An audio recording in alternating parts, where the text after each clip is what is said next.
पिंपरी चिंचवडच्या मोशीतील कचरा डेपो दुर्घटनेमध्ये एकूण 9 कामगारांचा मृत्यू झालाय। तब्बल 81 तासांपासून सुरू असलेले शोधकार्य अखेर मध्यरात्री 1 वाजता संपलंय। या दुर्घटनेमध्ये 14 कामगार सुदैवाने बचावलेत। दुर्घटना झाली तेव्हा 23 कामगार इमारतीत होते, त्यापैकी 14 कामगार थोडक्यात बचावलेत। दरम्यान इमारतीच्या केवळ तळमजल्यालाच पूर्णत्वाचा दाखला असताना पहिला आणि दुसरा मजला कसा काय उभारला, तो कोणाच्या परवानगीने वापरात आला, कचऱ्याचे ढीग एकावर एक रचत त्याचा डोंगर झाला, त्याकडे पालिकेच्या कोणकोणत्या अधिकाऱ्यांनी दुर्लक्ष केलं, दोष नेमका कोणाचा आहे की केवळ चौकशीचा फार्स केला जाणार, असे अनेक सवाल उपस्थित होऊ लागले आहेत।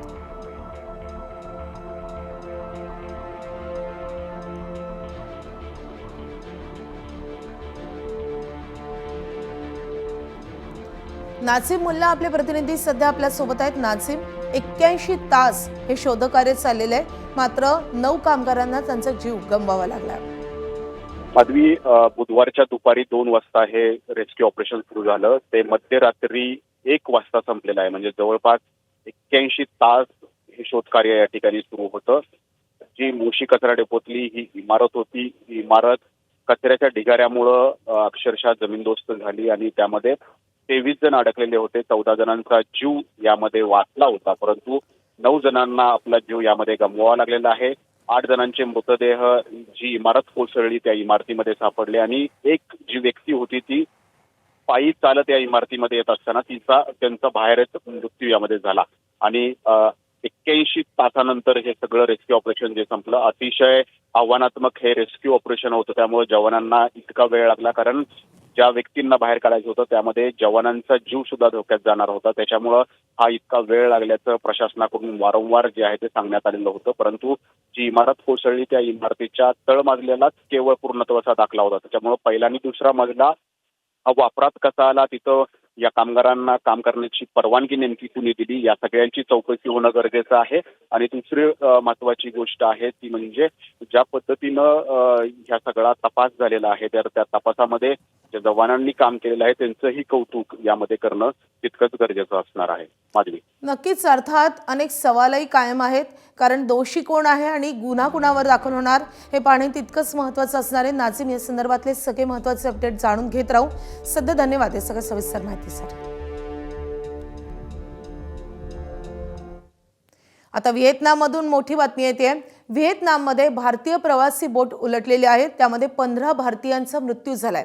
व्हिएतनाममधल्या फू क्वाक या बेटाजवळ ही बोट उलटलेली आहे। या बोटीमध्ये 32 प्रवासी होते आणि 4 क्रू मेंबर्स होते। बोटीवरील 36 पैकी 21 जणांना वाचवण्यात यश आले। हे सर्व प्रवासी तेलंगणा आणि आंध्र प्रदेशातले पर्यटक असल्याची माहिती समोर येते। खराब वातावरणामुळे व्हिएतनामच्या फू क्वाक बेटाजवळ ही बोट उलटलेली आहे। पंतप्रधान नरेंद्र मोदींकडून संवेदना व्यक्त करण्यात आल्यात। पंतप्रधान नरेंद्र मोदींनी म्हटलंय, ज्या कुटुंबांनी आपले प्रियजन गमावलेले आहेत त्यांच्या प्रति माझ्या मनपूर्वक संवेदना। आमचे अधिकारी व्हिएतनामी अधिकाऱ्यांच्या सतत संपर्कात आहेत।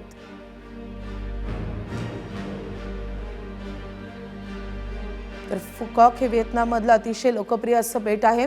इथे फिरण्यासाठी गेले असताना ही प्रवासी बोट उलटून 15 भारतीय लोकांचा मृत्यू झाला।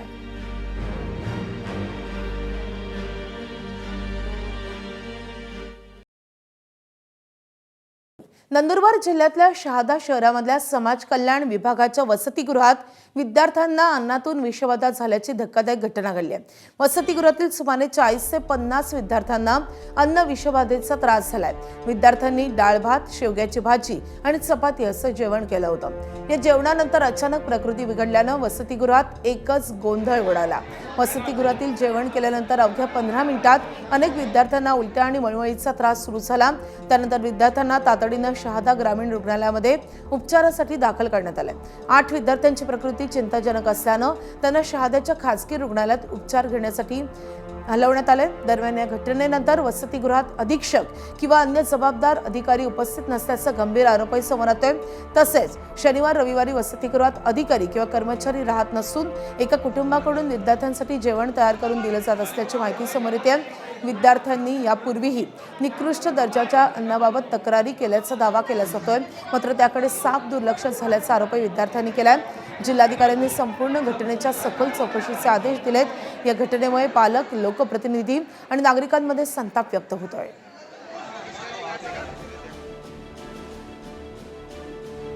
समाज कल्याणच्या जवळपास 20-25 विद्यार्थ्यांना अन्नातून विषबाधा झालेली आहे. काही विद्यार्थ्यांची परिस्थिती अत्यंत गंभीर असून त्यांना खाजगी रुग्णालयात ऍडमिट करण्यात आले आहे. माझं असं मत आहे की शासन विद्यार्थ्यांवर खर्च करत असते, पण इथे कोणीतरी वार्डन आहे जो कधीच इथे उपलब्ध नसतो, हजर नसतो, आणि कोणीतरी बिहारी परिवार आहे जो यांना कायम स्वयंपाक करून खाऊ घालत असतो. मुख्यालयीन वेळेत ते कधीच कार्यालयात हजर राहत नाही. शासनाने याची गंभीर दखल घ्यावी. नवबौद्ध समाज कल्याण समिती मार्फत त्या ठिकाणी मुलांची वसतिगृह आहे. त्या वसतिगृहामध्ये सायंकाळच्या जेवणामध्ये फूड पॉयझनिंग झालं. त्यातले 4 मुलं सुरुवातीला त्या ठिकाणी सिव्हिल हॉस्पिटलला आणले. तर विद्यार्थ्यांना त्या ठिकाणी आम्ही आणून त्या ठिकाणी तपासणी सुरू आहे आणि सर्व मुलं स्टेबल आहे. थोडे घाबरून गेलेले, पण त्यांच्या संपूर्ण प्रकृतीवर आम्ही लक्ष देऊन आहोत. सिव्हिल सर्जन स्वतः त्या ठिकाणी आले आणि शहरातले सर्व डॉक्टर त्या ठिकाणी आम्ही बोलून घेतले, खाजगी डॉक्टर ते देखील त्या ठिकाणी उपचार करत आहेत. नातेवाईकांना काळजी करण्याचं कारण नाही. आम्ही त्या ठिकाणी संपूर्ण त्यांच्या प्रकृतीवर लक्ष ठेवून आहोत. कोणते तरी माणूस आले होते सर तिकडं, त्यांनी सांगितलं आम्ही सोमवारी येणार जेवण चेक करायला, पण ते थोडंसं जेवण एक दिवसासाठी ना जेवण चांगलं बनवून घेतलं. दुसऱ्या दिवसापासून नाही तसं जेवण कच्च्या भात सगळे व्हायला लागून गेला. दगड निघायचे आणि आळे निघायचे जेवणामध्ये, पोटामध्ये ना दुखायला लागलं. कोणाचे पाणी खराब येत होतं सर, गटरचं सगळं कसं येत होतं सर. आमच्या शाळेत भातमध्ये काही बी तांदूळ कडे बुडे काही बी निघते. आणि आता आज काय झालं, आमच्या मुलं आहे ना पोट दुखत आहे, कोणाच्या पेज निघतं, कोणाच्या खूनचे उलटे होत आहे, कोणती बेउसून जाते, कोणाला ओस बी नाही येतोय. 25 ते 26 मुलांना आपल्या हॉस्पिटल्समध्ये घेऊन आले. तर त्यांची कंप्लेंट होती की जेवण केल्यानंतर कोणाला उलटी, नौशिया आणि वॉमिटिंग सारखं वाटत होतं. त्याच्यामुळे आपल्या आरएक्सला सर्व मुलांना ऍडमिट करण्यात आलं होतं. त्याच्यात 5 मुलं जे होते त्यांना थोडा जास्त त्रास होता, त्याच्यामुळे त्यांना रेफर केलं. ते 5 मुलं स्टेबल आहे आता. आणि सध्या आपल्याकडे जे काही 20 मुलं ऍडमिट आहे ते सर्व स्टेबल आहे. सर्वांवरती ट्रीटमेंट चालू आहे. वळूयात पुढच्या बातमीकडे. महाराष्ट्रातील विविध मालिका, चित्रपट आणि वेब सिरीजच्या शूटिंग सेटवर कलाकार, तंत्रज्ञ आणि इतर कर्मचाऱ्यांना निकृष्ट आणि अस्वच्छ अन्न पुरवले जात असल्याच्या अनेक तक्रारी समोर आल्या आहेत. या प्रकाराची गंभीर दखल घेत राष्ट्रवादी काँग्रेसच्या चित्रपट आणि सांस्कृतिक विभागाचे प्रदेशाध्यक्ष बाबासाहेब पाटील यांनी थेट अन्न व औषध प्रशासनाकडे धाव घेतली आहे. पाटील यांनी तुकाराम मुंढे यांना निवेदन देत राज्यभरातील सर्व शूटिंग सेटवर तपासणी मोहीम राबवण्याची मागणी केली आहे. सेटवर पुरवल्या जाणाऱ्या जेवणाची गुणवत्ता, स्वच्छता आणि साठवणुकीची तपासणी करून दोषींवर कठोर कारवाई करावी अशी मागणी त्यांनी केली आहे. सांगोला तालुक्यातल्या जवळा येथे अन्न व औषध प्रशासन विभागानं मोठी कारवाई केली आहे. तब्बल 37,532 लिटर भेसळयुक्त दूध साठा जागेवर नष्ट करण्यात आलाय. 15 लाख रुपये किमतीचा अजिंक्य राणा मिल्क इंडस्ट्रीज येथील दूध संकलन केंद्रावर दूध साठा होता. हे दुधाचे 4 नमुने तपासणीसाठी पाठवण्यात आले असून उर्वरित दूध हे नष्ट करण्यात आले. तर हे दूध संकलन केंद्र तत्काळ बंद करण्याचे निर्देश अन्न व औषध प्रशासनाकडून देण्यात आले. एफडीएच्या माध्यमातून सोलापूर जिल्ह्यात झालेली ही आजपर्यंतची सगळ्यात मोठी कारवाई आहे. मराठवाड्यात बनावट दूध विक्रेत्यांविरोधात अन्न व औषध प्रशासनानं सुरू केलेल्या धडक कारवाईचा मोठा परिणाम आता दिसू लागलाय. अवघ्या 1 महिन्यामध्ये मराठवाड्यातील दूध संकलन तब्बल 1 लाख लिटरनं घटलंय. एफडीएच्या या कारवाईमुळे भेसळयुक्त दूध विक्रीला आता आळा बसतोय.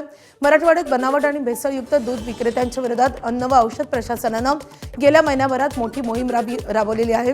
अनेक ठिकाणी छापे टाकून कारवाई झालेल्या आहेत. या कारवाईनंतर दूध संकलनामध्ये लक्षणीयरित्या घट झाल्याचं चित्र समोर येत आहे. मे महिन्यात मराठवाड्यामध्ये दररोज 19,39,000 लिटर दूध संकलित होत होतं. जूनमध्ये हे प्रमाण 18,31,000 लिटर इतकं राहिलंय. म्हणजेच एका महिन्यात 1,08,000 लिटर दूध संकलन घटलंय. सर्वाधिक घट बीड जिल्ह्यात झाली असून तेथे 15,000 लिटर दूध संकलन कमी झालंय. त्या पाठोपाठ धाराशिवमध्ये 30,000 तर लातूरमध्ये 22,000, छत्रपती संभाजीनगरमध्ये 20,000 आणि जालन्यामध्ये 5,000, नांदेडमध्ये 8,000, हिंगोलीत 6,000 आणि परभणीमध्ये 2,000 लिटर दूध संकलन घटलंय. मराठवाड्यात सध्या 80 खासगी आणि 15 सहकारी दूध संकलन केंद्रे कार्यरत आहेत. एफडीएच्या धडक कारवाईमुळे भेसळयुक्त दूध विक्रीला आळा बसत असल्याचा दावा प्रशासनानं केलेला आहे.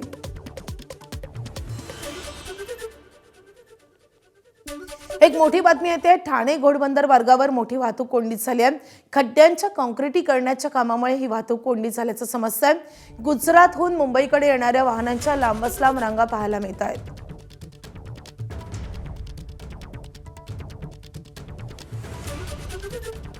प्रभाकर कुडाळकर आपले प्रतिनिधी सध्या आपल्या सोबत आहेत. प्रभाकर, या वाहतूक कोंडीचं नेमकं कारण काय आहे? माधवी, म्हणजे ठाण्याचं करपे रोड आहे घोडबंदर मधील, त्या ठिकाणी काँक्रिटीकरणाचं काम चालू आहे. या पावसाळ्यात मोठ्या प्रमाणात खड्डे त्या ठिकाणी पडले होते आणि त्यामुळे वाहतूक जी होती ती संथ गतीने त्या ठिकाणी चालत होती. त्यामुळे मीरा भाईंदर महानगरपालिकेने खड्डे बुजवण्याचं काम केलेलं आहे. त्याचबरोबर काँक्रिटीकरणाचंही काम सुरू केलेलं आहे आणि काल शनिवार सकाळपासूनच हे कामाला सुरुवात केली होती. ते आज रविवारी 12 वाजेपर्यंत हे काम चालू राहणार आहे. त्यामुळे प्रचंड वाहतूक कोंडी सध्या बघायला मिळत आहे. जे नायगाव पर्यंत वाहतूक कोंडी झालेली आहे. वाहनांच्या लांबच लांब रांगा लागलेल्या आहेत. तर तिथे ठाण्यामध्ये आनंदनगर पर्यंत ही वाहतूक कोंडी झालेली आहे. आज दिवसभर जर तुम्हाला आवश्यक असेल तरच या मुंबई अहमदाबाद राष्ट्रीय महामार्गाचा नक्कीच. प्रवास करावा असं आवाहन पोलिसांनी केलेलं आहे. माधवी, नक्कीच कदाचित पावसाळ्याआधी ही काम केलं असतं तर ही वाहतूक कोंडी टळली असती. प्रभाकर, अपडेट जाणून घेत राहू. सध्या धन्यवाद या सगळ्या सविस्तर माहितीसाठी. वाहतूक कोंडी झालेली आहे. आज दिवसभर जर तुम्हाला आवश्यक असेल तरच या मुंबई अहमदाबाद राष्ट्रीय आणखी एक महत्त्वाची बातमी. राज्यात निकृष्ट दर्जाचं बियाणं देणाऱ्या कंपनींवर थेट फौजदारी गुन्हे दाखल करण्यात आलेत. अमरावतीनंतर आता थेट अकोल्यामध्ये सोयाबीन बियाणं कंपन्यांवर गुन्हे दाखल झालेत. उगवण चाचणीमध्ये नापास झालेले बियाणं या कंपन्यांनी शेतकऱ्यांच्या माथी मारल्याचा गंभीर आरोप होतोय. सोयाबीन पेरणी करून 2 आठवडे उलटल्यानंतरही अंकुर फुटेना अशी परिस्थिती होती. सोयाबीन बियाणांचे नमुने प्रयोगशाळेत पाठवण्यात आल्यानंतर प्राथमिक अहवालानुसार बियाणं निकृष्ट दर्जाचं असल्याचं अहवालातून स्पष्ट झालंय. अखेर अकोल्यामध्ये सिटी, कोतवाली आणि MIDC पोलीस ठाण्यामध्ये बुस्टर आणि रवी सीड्स बियाणे कंपन्यांवर गुन्हे दाखल झालेत. अकोला जिल्ह्यामध्ये जवळपास 1000पेक्षा अधिक शेतकऱ्यांनी सोयाबीन उगवले नसल्याच्या तक्रारी केल्या होत्या. अकोला जिल्ह्यात बियाणे उगवण संदर्भात शेतकऱ्यांच्या मोठ्या प्रमाणात तक्रारी प्राप्त झालेल्या होत्या. आजपर्यंत जिल्ह्यात एकूण 995 तक्रारी प्राप्त झालेल्या आहेत. यामध्ये रवी सीड्स या कंपनीच्या एकूण 310 तक्रारी आहेत आणि बुस्टर प्लांट जेनेटिक्सच्या 191 तक्रारी होत्या आणि यांच्या प्रयोगशाळेमध्ये नमुने मोठ्या प्रमाणावर अप्रमाणित आलेले असल्या कारणाने यांच्यावर आज आपण सिटी कोतवाली आणि MIDC पोलीस स्टेशन येथे गुन्हा दाखल केलेला आहे. भाजपचे युवा मोर्चाचे पुणे जिल्हाध्यक्ष वैभव सोलनकर यांच्या गाडीवर अज्ञात व्यक्तींकडून हल्ला करण्यात आलाय. हा हल्ला रोहित पवार यांनी घडून आणल्याचा आरोप वैभव सोलनकर यांनी केलाय. इंदापूर शेतफळेकडे येणाऱ्या शेतकऱ्यांची बैठक संपवून सोलनकर घरी परतत असताना पालखी महामार्गालगतच्या कान्हेरी रोडवर हा हल्ला झालाय. बिना नंबर प्लेटच्या 2 दुचाकींवरून आलेल्या अज्ञात इसमांनी सोलनकर यांच्या गाडीवर दगडफेक केली असल्याचा आरोप त्यांनी केलाय. वारंवार मी बारामती ॲग्रोच्या विषयामध्ये बोलत असताना बारामती ॲग्रोला पोल्युशन बोर्डाने नोटीस देखील काढलेली आहे आणि आम्ही याच्यानंतर आमची काय भूमिका असेल ह्या विषयासाठी मी शेतकऱ्यांना एकत्रित करून आम्ही त्यांच्यासोबत बसलो होतो. ते झाल्यानंतर माझ्यावरती हल्ला होतो. म्हणजे हे मला कुठेतरी थांबवण्यासाठी किंवा बॅड हल्ला करून ह्या विषयामध्ये थांबवण्यासाठी रोहित पवारने काळजी केलेली दिसते. रोहित पवार मी पण ढेकळवाडी गावचा आहे. तिथून पुढे तुझ्या कारखान्याच्या विषयात अजून ॲग्रेसिव्हपणे भूमिका मांडणार. आमदारावर तुम्ही गंभीर आरोप करताय. नाही, रोहित पवारनेच घडवून आणले ना, दुसरं कोण घडवणार आहे? त्या महाराष्ट्रामध्ये असे हल्ले कोण घडतो? रोहित पवारच घडवतो ना, दुसरं कोणाला सवय ना असे हल्ले घडवायची. बातमी आहे सांगलीतून. राष्ट्रवादी काँग्रेस शरदचंद्र पवार पक्षाचे ईश्वरपूरचे नगराध्यक्ष आनंदराव संभाजी मलगुंडे हे अपात्र ठरलेत. सांगली जिल्हाधिकाऱ्यांनी त्यांच्यावर ही कारवाई केली आहे. पेठ सांगली राज्य महामार्गालगत अतिक्रमण करून बांधकाम केले असल्यामुळे नगराध्यक्ष आनंदराव मलगुंडे यांना अपात्र ठरवण्यात आले. सांगलीचे जिल्हाधिकारी यांच्याकडे काही महिन्यांपासून याबाबतची सुनावणी सुरू होती. अखेर याबाबत निर्णय झाला. महाराष्ट्र नगर परिषद, नगरपंचायती आणि औद्योगिक नागरी अधिनियम कलम 44(1)(e) मधील तरतुदीनुसार मलगुंडे यांना अपात्र ठरवण्यात आले. राज्य शासनाकडे अपील करण्यासाठी 15 दिवसांची मुदत देण्यात आली आहे. दरम्यान या निर्णयामुळे राजकीय वर्तुळात एकच खळबळ निर्माण झाली असून राष्ट्रवादी शरदचंद्र पवार पक्षाचे नेते आमदार जयंत पाटील यांनाही मोठा धक्का मानला जातोय.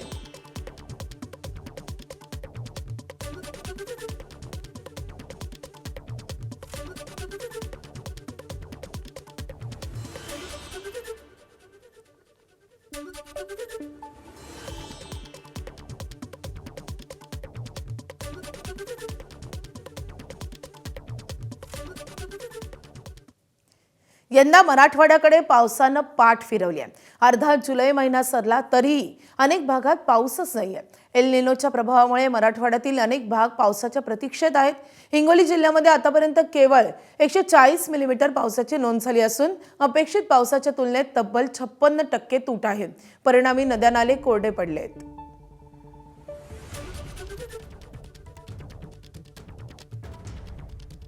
सध्या जुलै महिना सुरू झालेला आहे. जुलै महिन्याचा दुसरा आठवडा सुरू झाला तरी अपेक्षित पाऊस होत नाहीये. त्यामुळं हिंगोली जिल्हावासियांसह शेतकरी पुरते हैराण झालेले आहेत. ही अवस्था हिंगोली जिल्ह्याचीच नाही तर संपूर्ण मराठवाड्याची हीच अवस्था आहे.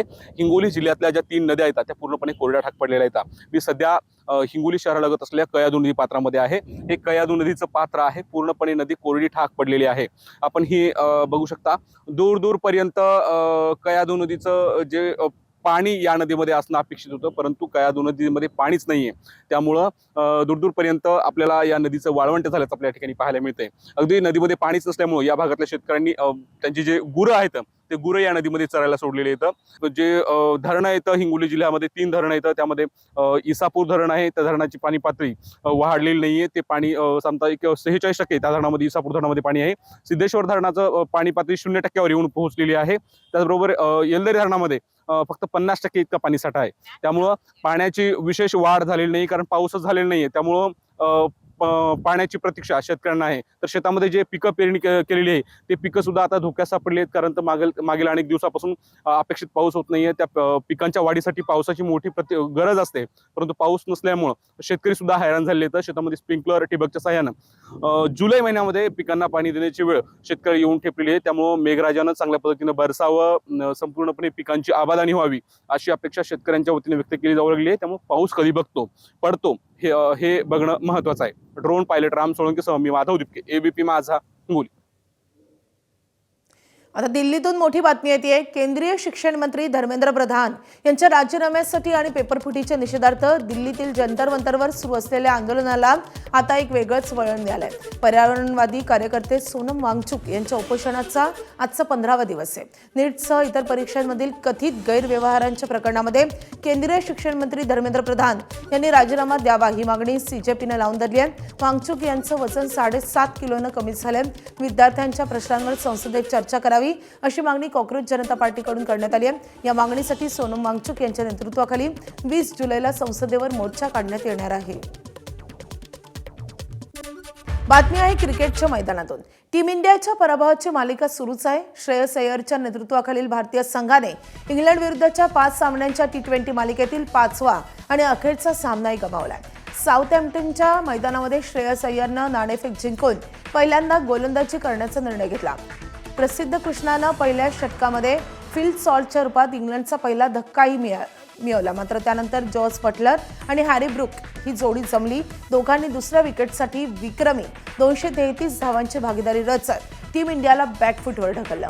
इंग्लंडच्या संघानं पहिल्यांदा फलंदाजी करताना विक्रमी 257 धावांचा डोंगर उभारला होता. या धावसंख्येचा पाठलाग करताना भारतीय संघाला 8 विकेट्सच्या मोबदल्यात 201 धावांपर्यंतच मजल मारता आली. 3 किंवा 5 सामन्यांच्या T20 मालिकेत एकही सामना न जिंकण्याची टीम इंडियाची पहिलीच वेळ ठरली आहे. इंग्लंड फुटबॉल वर्ल्ड कपच्या उपांत्य फेरीत दाखल झालाय. चिवट नॉर्वेवर त्यांनी 2-1 गोल या फरकानं रोमहर्षक विजय मिळवलाय. 36व्या मिनिटास गोल नोंदवून नॉर्वेनं आघाडी घेतलेली होती. इंग्लंडनं पहिल्या सत्राच्या अतिरिक्त वेळेत 1-1 अशी बरोबरी केली. निर्धारित वेळेत बरोबरी कायम राहिल्यानं सामना अतिरिक्त वेळेत गेला आणि अतिरिक्त वेळेमध्ये 3ऱ्या मिनिटालाच गोल नोंदवून इंग्लंडनं विजयी आघाडी घेतली.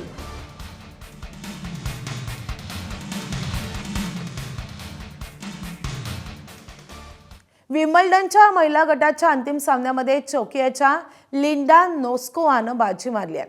हा अंतिम सामना दोन्ही चेकियाच्या टेनिस खेळाडूंमध्येच रंगलेला होता.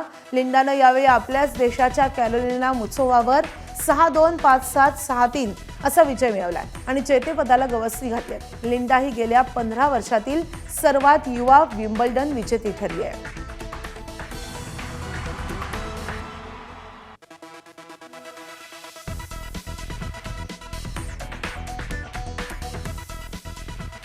तर अंतिम फेरीत लिंडा नोस्कोवा हिनं विजय मिळवलेला आहे.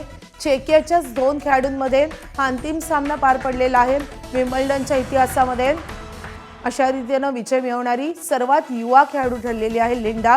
ही गेल्या 15 वर्षातली सर्वात युवा विम्बल्डन विजेती महिला खेळाडू ठरलेली आहे.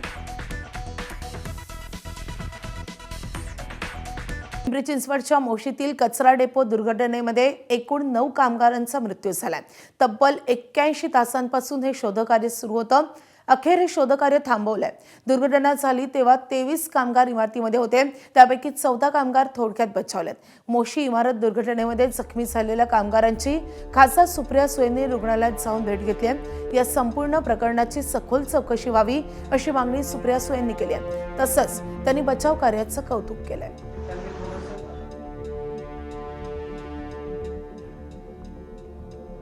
दुर्दैवाने आपण सगळ्यांना वाचवू शकलो नाही. आपल्या सगळ्यांचंच अपयश आहे. पण या सगळ्या गोष्टीचं ऑडिट झालं पाहिजे आणि मी PCNC कमिशनर आणि महाराष्ट्र सरकारला विनंती करीन की ही का झाली ही घटना याचं तातडीने ऑडिट केलं पाहिजे आणि अशी घटना परत होणार नाही याच्यासाठी खबरदारी घेतली पाहिजे. महाराष्ट्र सरकारने याची तातडीने इन्क्वायरी केली पाहिजे की कोणी बिल्डिंग बांधली, कशी बांधली, कोणी परवानग्या दिल्या, विजेचं कनेक्शन, पाणीचं कनेक्शन, जर बिल्डिंग इल्लिगल होती ते मिळालंच कसं त्यांना. त्याच्यामुळे हे सगळे अनेक प्रश्न आहेत ज्याची उत्तरं ही आपल्याला मिळालीच पाहिजे. तर महाराष्ट्र सरकारने तातडीने या कुटुंबांना मदत केली पाहिजे. वळत पुढच्या बातमीकडे. शरद पवारांच्या राष्ट्रवादीचे 5 ते 6 खासदार अस्वस्थ आहेत असा दावा माजी मुख्यमंत्री पृथ्वीराज चव्हाण यांनी केला होता. दुसरीकडे ठाकरेंच्या शिवसेनेसोबतच पवारांच्या राष्ट्रवादीचे काही आमदार आणि खासदार शिंदेच्या शिवसेनेच्या संपर्कात असल्याचं बोललं जात आहे. त्यावर खासदार सुप्रिया सुळेंनी टोला लगावलाय. आमच्या 8 खासदारांचा व्हॉट्सअप ग्रुप आहे. आम्हाला रोज नवीन पक्षात पाठवलं जातं. आम्हाला कमोडिटी करून टाकलंय अशा शब्दात सुळे यांनी आपला संताप व्यक्त केला आहे. आमचा 8 खासदारांचा एक ग्रुप आहे. त्याच्यात काल मी एक जोक टाकला शिव, कारण का आम्हाला 8 जणांना रोज वेगळ्या पक्षात पाठवतात. कधी काँग्रेसमध्ये, कधी भाजपमध्ये, कधी CNM मध्ये. तर मी काल भगरे सरांना म्हणलं फक्त मनसेत आपलं नाव लागलं नाही, बाकी सगळे पक्ष झाले. मग आम्ही असा ठरवलं आपापसात की आता इंडिया नको, आता आपण इंटरनॅशनलच करूया.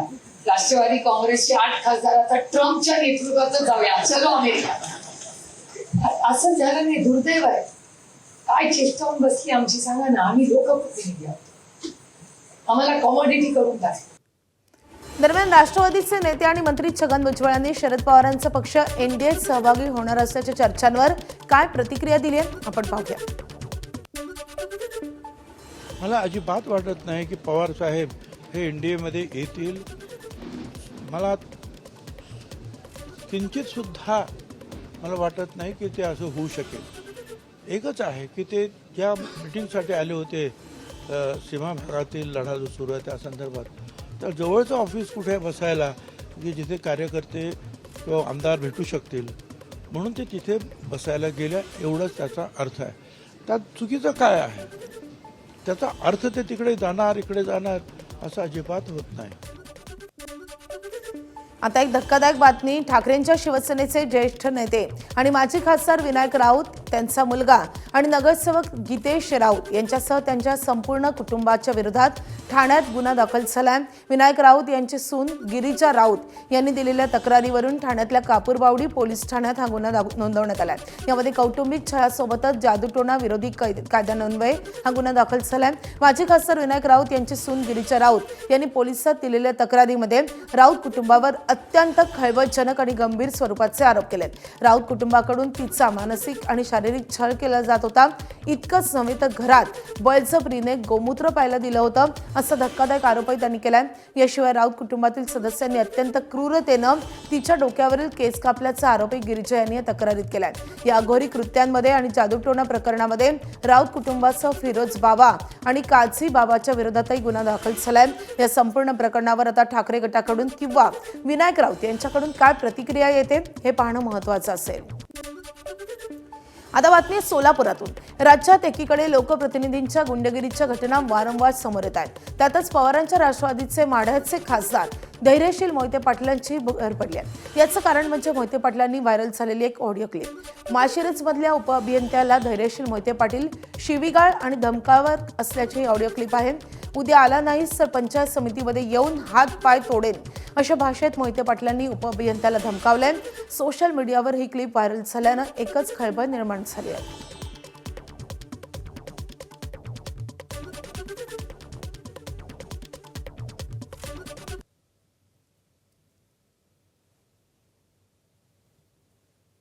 हॅलो, हा नमस्कार. शिवराजला पाठवतोय तुझ्याकडं. हा ते सगळं तयार करायचं आणि सकाळी माझ्याकडे घेऊन यायचं. आम्ही सोलापूरला आहे. घेऊन यायचं, समजलं ना? उद्या सकाळी, नाही तर तिथे येऊन हातपाय तोडीन पंचायत समितीत. समजलं का? हे ऐकू येतंय का तुला? अभय मला हा, मी सोलापूरला आहे. उद्या सकाळी सांगायला लागलोय मी तुला. नाही आला तर याद राख, तुला दाखवतो. सांगलीतल्या मिरज पंचायत समितीच्या नूतन इमारतीच्या उद्घाटनावरून स्थानिक राजकारण रंगलंय. कारण संयुक्त महाआघाडीच्या नेत्यांकडून पंचायत समितीच्या इमारतीचं उद्घाटन झालंय, तर आज महायुतीकडून अनेक मंत्र्यांच्या उपस्थितीत याच कार्यक्रमाचं आयोजन करण्यात आलंय. मिरज पंचायत समितीमधल्या सभापती, उपसभापती आणि पदाधिकाऱ्यांना विश्वासात न घेता परस्पर उद्घाटनाचा घाट घातला जात असल्याचा आरोप करत संयुक्त महाआघाडीच्या नेत्यांकडून या इमारतीचं उद्घाटन करण्यात आलंय. या कार्यक्रमामध्ये सांगलीचे खासदार विशाल पाटील आणि माजी मंत्री अजितराव घोडपारे यांनी सत्ताधाऱ्यांवर जोरदार टीका केली आहे. या शासनाच्या लोकांना एक सवय लागली की शासकीय निधी हा शासनाचा म्हणजे जनतेचा नाही, हा आपल्या वैयक्तिक इस्टेटीचा, आपल्याच बापाचा पैसा असल्यासारखं ह्यांच्या मनात धारणार. काही अधिकारी आहेत तर त्यांना वाटते की आज सत्तेचं त्यांना संरक्षण आहे, मात्र त्यांनी सुद्धा लक्षात घ्यावं की आज कुणाची तरी बाजू कुणाला तरी ऐकून तुम्ही रेटून काय निर्णय घ्यायला लागलाय. सत्ता ही कुणाचीही कायम नसते. अशा पद्धतीने एखादं उपमंडूक वृत्तीचं राजकारण हे थांबवत, त्याला सांगली जिल्हा म्हणतात, सहजासहजी विकला जाणार नाही. या पुढील काळात तुमच्या सगळ्यांच्या सहकार्याने जी नवीन पद्धत राजकारणात आणायला प्रयत्न चालले, विकत घ्या आणि राज्य करा, ही पद्धत थांबवण्याचं काम हे तुमच्या मदतीतून या पुढच्या काळात करायचं आहे. पगडी आणि सेस इमारतींच्या पुनर्विकासाच्या मुद्द्यावरून सत्ताधारी आणि विरोधकांमध्ये श्रेयवाद रंगलाय. आमदार आदित्य ठाकरे यांनी हा कायदा 2 वर्षांपूर्वीच लागू व्हायला हवा होता अशी टीका करत सरकारला धारेवर धरले. 20 जुलै रोजी होणाऱ्या न्यायालयीन सुनावणीमध्ये मुख्यमंत्री देवेंद्र फडणवीस यांनी स्वतः लक्ष घालावं अशी मागणी त्यांनी केली आहे. तसंच घरमालकांच्या दबावाला बळी पडून भाडेकरूंची घरं सोडू नयेत असं आवाहनही त्यांनी केलंय. याचवेळी त्यांनी निवृत्त पोलिसांना हक्काची घरं कधी मिळणार असा सवालही सरकारला केलाय. दुसरीकडे विधान परिषदेतील विरोधी पक्षनेते प्रवीण दरेकर यांनी नव्या विधेयकामुळे पगडी आणि सेस इमारतींच्या पुनर्विकासाचा मार्ग मोकळा झाल्याचा दावा केलाय. मोडकळीस आलेल्या इमारती धोकादायक घोषित करण्याचा अधिकार आता म्हाडाला मिळाल्यानं पुनर्विकासाला गती मिळाल्याचे दरेकर यांनी म्हटलंय. अनेक ह्या इमारती पगडीच्या किंवा सेस प्रॉपर्टीज ज्या आहेत पुनर्विकासाची गरज आहे. आपल्याला आठवत असेल 2021 साली आम्ही हा कायदा आणला होता महाविकास आघाडी म्हणून. आमची मागणी ही होती की काल जे पारित झालेलं बिल होतं ते खरं तर 2 वर्षापूर्वीच व्हायला पाहिजे होतं. आपल्या माध्यमातून मुख्यमंत्री महोदयांना मी या हजारो मुंबईकरांच्या वतीने सांगत आहे, विनंती करत आहे की 20 तारखेला जी केस असेल ही सुनावणी होईल ह्याची जबाबदारी स्वतः मुख्यमंत्री महोदयांनी घ्यावी. म्हणून कृपा करून कोणी जर तुमच्याकडे जागा मालक आलं, बिल्डर आलं की बघा आता तुमचा ते पुनर्विकास होणारच आहे, विकास होणारच आहे, घर सोडून जाऊ नका. इन सर्व्हिस पोलीस आहेत, त्यांच्यासाठी मोठी घरं आता बांधून देणार. ठीक आहे, तिथं झालीच पाहिजेत, त्याच्यावर आम्ही आग्रही आहोतच. पण ते होत असताना जे रिटायर्ड पोलीस कर्मचारी आहेत, ज्यांच्या परिवारांनी 2-3 पिढ्या पोलिसांमध्ये काढलेल्या आहेत, त्यांना तुम्ही हक्काची घरं कधी देणार? आणि तुम्ही देऊ शकता. आमचा जो प्लॅन आहे, मी मुख्यमंत्री महोदयांना मागच्याच महिन्यात डिटेल्ड पत्र लिहिलेलं आहे की जसं मुंबईमध्ये तुम्ही आता म्हाडाच्या माध्यमातून ते लेआउट्स जे आहेत पोलीस वसाहतींचे तिथे रिडेव्हलपमेंट करतायत, पुनर्विकास करत आहात, त्याच्यात जवळपास 60% तुम्ही सर्व्हिस पोलीसवाल्यांना ठेवू शकता आणि 40% हे रिटायर्ड पोलीस कर्मचाऱ्यांसाठी ठेवू शकता. दरम्यान पागडीच्या इमारतींचा पुनर्विकासाचा मार्ग मोकळा होणार असल्याचं भाजपचे नेते प्रवीण दरेकर यांनी म्हटलंय. क्लस्टरच्या माध्यमातून SRAच्या माध्यमातून मोठी घरं देण्याचा प्रयत्न आहे. परवा पण एक मोठा निर्णय विधिमंडळात झाला. धोकादायक इमारत ठरवण्याचा अधिकार कायद्याद्वारे म्हाडाचं विधेयक आणून त्या ठिकाणी त्यांना दिलेला आहे. इमारत दुरुस्ती पुनर्रचना मंडळाला त्याच्यामुळं कॉम्पिटंट अथॉरिटीचं स्टेटस आलं आहे.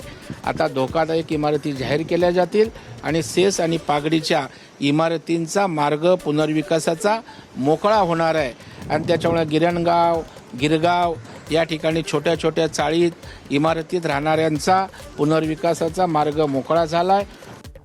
तुळजाभवानी देवीच्या दर्शनाचा वाद थेट उपमुख्यमंत्री एकनाथ शिंदेंकडे पोहोचलाय. पुजाऱ्यांचा प्रश्न घेऊन खासदार ओमराजे निंबाळकर यांनी एकनाथ शिंदेंची भेट घेतली आहे. ओमराजे निंबाळकर यांच्या या भेटीनंतर एकनाथ शिंदेंनी जिल्हाधिकाऱ्यांना फोन केलाय. तुळजाभवानी मंदिराचं सर्व कामकाज पुजाऱ्यांना विश्वासात घेऊनच करा. मंदिराची परंपरा, पावित्र्य आणि धार्मिक भावना अबाधित ठेवत भाविकांना अधिक चांगल्या सुविधा उपलब्ध करून द्या, अशा सूचना एकनाथ शिंदेंनी जिल्हाधिकाऱ्यांना दिल्या आहेत. सैराट फेम अभिनेता अरबाज शेख याच्या वडिलांच्या उपचारासाठी आता मदतीचा हात पुढे आलाय. ब्रेन हॅमरेजमुळे अरबाजच्या वडिलांवर सोलापुरातल्या खासगी रुग्णालयात उपचार सुरू होते. या उपचाराचा मोठा खर्च आणि हॉस्पिटलकडून होणारी लूट याबाबत अरबाजनं सोशल मीडियावर भावनिक व्हिडिओ शेअर केला होता. हा व्हिडिओ एबीपी माझानं दाखवताच या व्हिडिओची दखल उपमुख्यमंत्री एकनाथ शिंदेंनी घेतली. त्यांनी शिवसेना वैद्यकीय कक्षाचे प्रमुख मंगेश चिवटेंना सोलापुरात जाऊन भेट घेण्याच्या सूचना केल्या आहेत. चिवटेंनी अरबाजची भेट घेऊन वडिलांच्या तब्येतीची विचारपूस केली आहे आणि त्यानंतर SP न्यूरोसायन्सचे डॉक्टर अश्विन वळसंकर यांच्याशी चर्चा करून त्यांच्या हॉस्पिटलला अरबाजच्या वडिलांच्या उपचारासाठी पूर्ण मदत करण्याचा निर्णय घेतलाय. तर एकनाथ शिंदेंच्या वतीनं अरबाज शेखला 1 लाखांची मदत करण्यात आली आहे. उद्योगमंत्री उदय सामंत यांच्या वतीनं सोलापुरात अरबाजला हा चेक सुपूर्द करण्यात आला आहे. मी वैयक्तिक नाही, शिवसेनेमार्फतच ती मदत केलेली आहे. शेवटी माननीय एकनाथ शिंदे साहेबांच्या नेतृत्वाखाली 80% समाजकारण आणि 20% राजकारण हे कशा पद्धतीनं होतं त्याचाच तो एक प्रकार होता. काल त्याचा व्हिडिओ बघितल्यानंतर विशेषतः आमचे मित्र मंगेश चिवटेंनी त्याच्यामध्ये पुढाकार घेतला, जे आमच्या पूर्ण त्या आरोग्य विभागाचे प्रमुख म्हणून काम करतात, आरोग्यदूत म्हणून काम करतायत आणि त्यांच्या पाठपुराव्यामुळे शिवसेनेच्या वतीनं आम्ही त्यांना मदत केलेली आहे. आणि मला असं वाटतं की हा माननीय शिंदे साहेबांचा स्वभाव आहे, तो आम्ही फक्त कॅरी फॉरवर्ड करतोय. आम्ही यांना पूर्ण अनकंडिशनली जी काही मेडिकल मदत लागेल आणि त्यांची जी ट्रीटमेंट व्हायची आहे त्या दृष्टीने आम्ही योग्य मदत सगळी करू. आज चिवटे सर स्वतः इथं हजर होते, त्यांच्याशी माझी एक बैठक झाली आणि त्याच्यामध्ये हॉस्पिटल ॲडमिनिस्ट्रेशननी आणि मी स्वतः हा निर्णय घेतलाय की त्यांना कुठल्याही प्रकारची अडचण येऊ नये आणि वेगवेगळ्या संस्थांना आम्ही आवाहन केलंय की त्यांना काहीतरी निधी मिळावा ज्याच्यामुळे त्यांच्या आर्थिक परिस्थितीला मदत होईल. आणि मी त्यांना माझी हीच विषय आहे की ते लवकरात लवकर याच्यातून बरे व्हावे आणि सुखरूप घरी जावे. मुंबईत ओसी नसलेल्या इमारतींना दिलासा देणाऱ्या महापालिकेच्या अभय योजनेचा प्रस्ताव आता अंतिम टप्प्यात आलाय. स्थायी समितीची मंजुरी मिळाल्यानंतर हा प्रस्ताव सोमवारी मुंबई महापालिकेच्या महासभेसमोर चर्चेसाठी ठेवला जाईल. महासभेतील निर्णयानंतरच योजनेची अंमलबजावणी आणि ओसीसाठी अर्ज प्रक्रिया सुरू होणार आहे. महासभेमध्ये या प्रस्तावावर चर्चा होणार असून त्यानंतर तो मंजूर होतो की त्यामध्ये काही बदल केले जातात याकडे हजारो घरमालकांचं लक्ष लागलंय. महासभेचा निर्णय झाल्यानंतरच ओसी मिळण्याची पुढची प्रक्रिया सुरू होईल. तर ओसी मिळण्यासाठी कोणत्या अटी असू शकतात जाणून घेऊयात ग्राफिक्सद्वारे. तर इमारतीचा मंजूर बांधकाम आराखडा आवश्यक असेल. वैध IOD असणंही बंधनकारक असेल. तर बांधकाम सुरू करण्याची अधिकृत परवानगी असावी. 17 नोव्हेंबर 2016 पूर्वी वापरात आलेल्या निवासी इमारती, रुग्णालय आणि शाळाच यासाठी पात्र होतील. तर अर्जासोबत मालमत्ता कराची पावती, वीज बिल किंवा वास्तव्याचा अधिकृत पुरावा सादर करावा लागेल. महासभेच्या मंजुरीनंतरच अर्ज प्रक्रिया सुरू होईल. सर्व अटी पूर्ण करणाऱ्या पात्र इमारतींनाच ओसीचा लाभ मिळेल.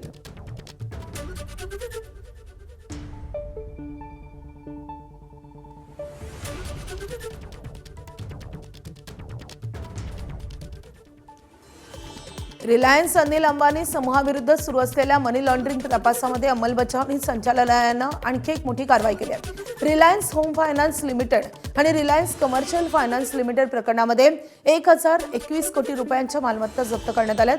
आतापर्यंत या प्रकरणी ईडीनं अंबानी यांची एकूण 20,367 कोटी रुपयांची मालमत्ता जप्त केली आहे. RHFL आणि RCFL या प्रकरणाचा तपास सीबीआय सार्वजनिक आणि खासगी क्षेत्रातील अनेक बँकांच्या तक्रारीवरून नोंदवलेल्या विविध मुद्द्यांच्या आधारे सुरू करण्यात आलाय. ईडीने जप्त केलेल्या नव्या मालमत्तांमध्ये रिलायन्स पॉवर लिमिटेडचे इक्विटी शेअर्स जे रिलायन्स इन्फ्रास्ट्रक्चर लिमिटेडच्या मालकीचे आहेत, तसेच सासन पॉवर लिमिटेडकडून रिलायन्स पॉवर लिमिटेडला मिळणारी काही कर्जाची थकबाकी यांचाही समावेश आहे.